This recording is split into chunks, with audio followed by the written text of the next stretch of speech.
Go ahead and pull out your cards. We're going to walk through a couple of things and then put it into practice today. The first thing on there is start every prayer with gratitude. Start every prayer with gratitude. Start with the words, God, thank you. And you may have to linger there for a moment because something may not immediately come to mind. You can think of all the things that you need to pray for.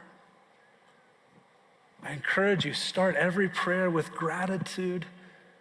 And when you pray, God, thank you, you are praying a sentence that needs to be finished. And it might be finished quickly. It might be a little bit of silence.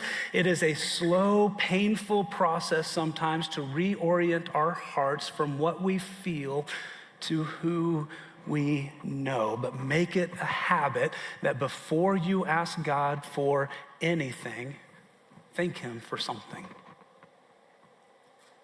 Number two, reframe your hardship through celebration. And reframing your situation isn't about looking at it through rose-colored lenses. It's not about pretending your pain isn't real or denying it or slapping a spiritual platitude on it to try to make you or someone else feel better. Life brings real suffering, and faith does not require us to ignore that suffering and pain. Reframing is not about denying your reality. It's about choosing what you are going to focus on within it. Because it's really easy just to focus on the pain. But I think when we reframe, we begin to find something that is true and right. And so find something true, noble, praiseworthy in your situation and dwell on it.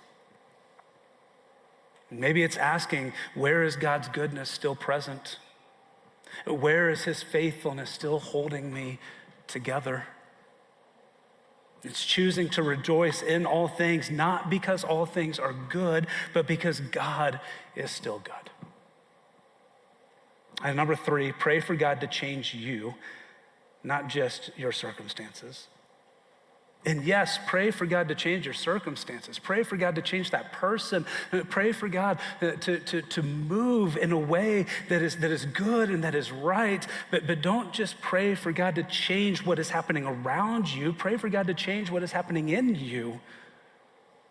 Matt Nussbaum pointed out this week that Paul never prays. All of these letters that he writes from prison to these churches, he never asks them, hey, would you pray for me to get out of here? Because this really is not good. Like, I'm not enjoying it here. Would you pray for me to be released? He never prays that. He never asks the church to pray that. Instead, he says, would you pray that these chains would increase the ministry that is happening by the saints around the world? Would you pray that I would be a light and a witness to the gospel of Jesus for whom I am in chains? Paul does not pray for his circumstances to change. He prays for himself to change. He prays that his circumstances, he will be able to glorify God and advance the gospel through it.